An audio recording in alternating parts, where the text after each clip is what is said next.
낮은 자리에서 은혜가 먼저 시작된다. 누가복음 1장 26절에서 38절 말씀. 천사가 찾아간 곳은 나사렛이었습니다. 예루살렘에서 북쪽으로 사흘길 갈릴리의 작은 마을. 나사렛에서 무슨 선한 것이 날 수 있느냐? 는 말이 당시 사람들의 인식을 보여줍니다. 정치적으로도 종교적으로도 중심에서 멀리 떨어진 변방이었습니다. 마리아는 그 어둠 속에 살았던 평범한 처녀였습니다. 다윗의 후손이라는 요셉과 약혼했지만 다윗 왕가는 이미 몰락한 가문이었고 요셉은 목수였습니다. 더 중요한 것은 당시 사회에서 여성은 법정 증인 자격도 없었고 약혼 중 임신은 돌로 쳐 죽이는 사형 대상이었다는 점입니다. 그러나 바로 그곳에 그 사람에게 천사가 찾아왔습니다. 세상은 중심을 주목합니다. 큰 도시, 큰 사람, 큰 사건을 기대합니다. 그러나 성경은 하나님이 일하시는 방식이 다르다고 말합니다. 아브라함은 문명의 중심이 아닌 유목민 한 사람이었습니다. 모세는 애굽 궁전이 아닌 미디안 광야 떨기나무 앞에서 부름받았습니다. 다윗은 7형 중 막내로 들에서 양이나 치던 소년이었습니다. 하나님은 사무엘에게 말씀하셨습니다. 사람은 외모를 보거니와 나 여호와는 중심을 보느니라. 3상 16장 7절. 나사렛도 마리아도 세상의 기준으로는 주목받을 이유가 없었습니다. 그러나 하나님은 그곳을 선택하셨습니다. 바울은 이렇게 증언합니다. 하나님께서 세상에 미련한 것들을 택하사 지혜 있는 자들을 부끄럽게 하려 하시고 세상의 약한 것들을 택하사 강한 것들을 부끄럽게 하려 하시며 이는 아무 육체도 하나님 앞에서 자랑하지 못하게 하려 하심이라. 고전 12장 7절에서 29절. 하나님은 낮은 데서 높은 일을 시작하십니다. 작은 자리에서 큰 역사를 이루십니다. 그래야 영광이 사람이 아니라 하나님께 돌아가기 때문입니다. 천사를 본 마리아는 몹시 놀랐습니다.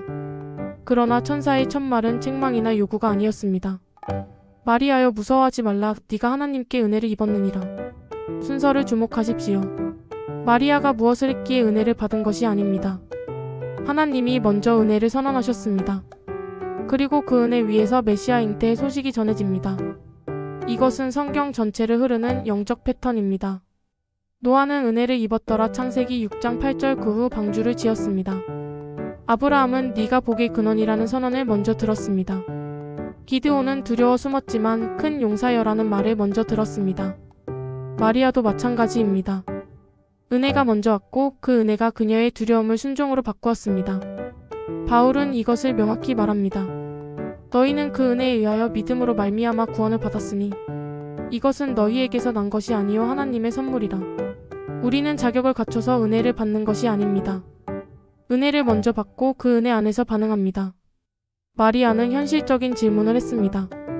어떻게 이 일이 있으리까? 나는 남자를 알지 못하는데. 이것은 불신이 아니었습니다. 믿지만 이해하고 싶었던 것입니다. 천사의 답은 단순했습니다. 성령이 내게 임하시고 지극히 높으신 이의 능력이 너를 덮으시리니. 생물학적 설명이 아니었습니다. 사회적 해결책도 아니었습니다. 하나님의 임재였습니다. 성령이 임하시면 불가능이 가능해집니다. 이것은 창조 때부터 그러했습니다. 하나님의 영은 수면 위에 운행하시니라. 그리고 빛이 있으라 하심에 빛이 있었습니다. 무에서 유를 창조하신 그 능력이 처녀의 몸에 생명을 잉태하게 하십니다. 스가랴는 이렇게 선포했습니다. 이는 힘으로 되지 아니하며 능력으로 되지 아니하고 오직 나의 영으로 되느니라. 마리아는 계산할 수 없었습니다. 사회적으로 죽을 수도 있었고 약혼자 요셉이 오해할 수도 있었습니다. 그러나 천사는 선언합니다.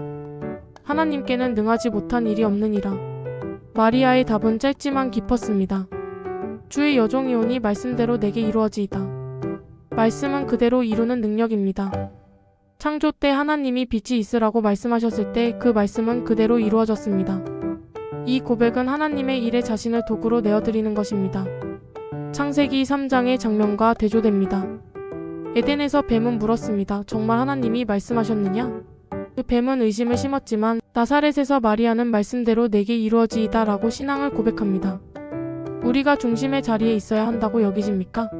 우리가 있는 자리가 중심이 아니라고 보잘것없어 보입니까? 하나님은 바로 그곳에서 일하십니다. 나사렛의 작은 집이 구원의 문이 되었듯이 우리의 작은 자리가 하나님의 큰 일이 시작되는 곳입니다. 겨자씨 한 알은 모든 씨보다 작은 것이로되 자란 후에는 풀보다 커서 나무가 되매 하나님은 400년 침묵기를 지나 변방 나사렛 작은 집에서 새로운 시간을 시작하셨습니다. 우리가 찾기 전에, 우리가 준비하기 전에, 우리가 자격을 갖추기 전에 은혜는 우리를 찾아왔습니다. 주님, 나사렛의 작은 집을 찾아가신 하나님, 우리의 보잘것없음을 두려워하지 않게 하소서. 어떻게? 라는 계산 대신 말씀대로라는 순종을 배우게 하소서. 은혜가 먼저 오고 성령이 능력으로 임하시는 그 신비 앞에 우리를 낮추게 하소서. 불가능이 하나님께는 없음을 믿고 오늘 우리 삶의 작은 자리에서 큰 일 시작하시는 주님을 경배합니다. 예수님의 이름으로 기도합니다. 아멘.